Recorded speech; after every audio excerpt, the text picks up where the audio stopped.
Il était une fois un enfant pas plus gros que le pouce. On l'appelait le Petit Pousset.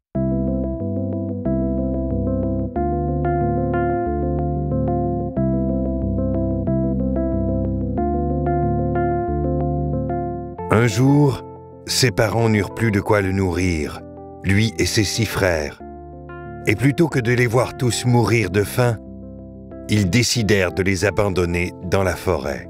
Mais le Petit Pousset, qui avait entendu la conversation de ses parents, se leva de bon matin et alla au bord du ruisseau remplir ses poches de petits cailloux blancs.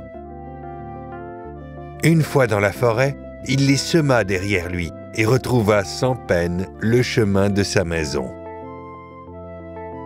Mais de nouveau, ses parents les conduisirent tous dans la forêt.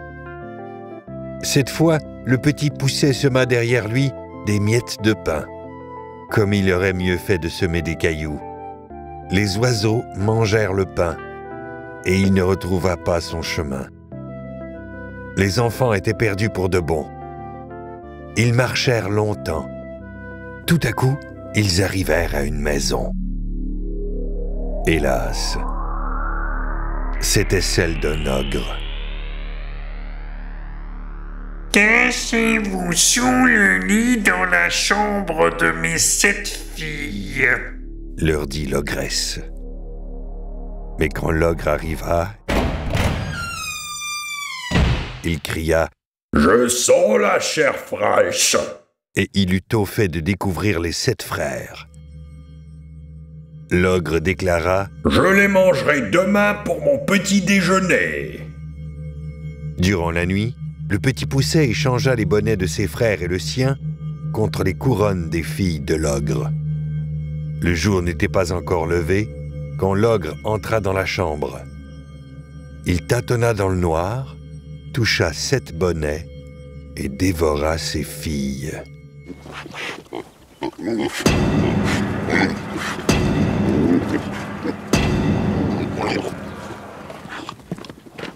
Puis, repu, il s'endormit si profondément que le Petit Pousset et ses frères purent s'échapper de l'affreuse maison.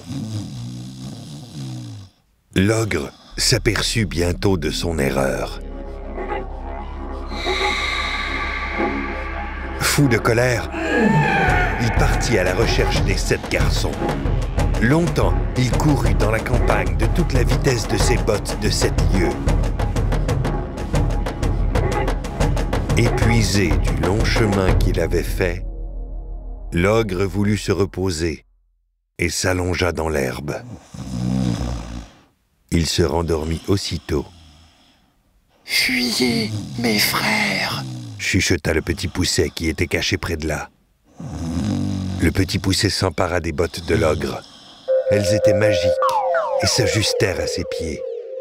Comme il courait vite maintenant! Il courait même si vite qu'il devint messager du roi.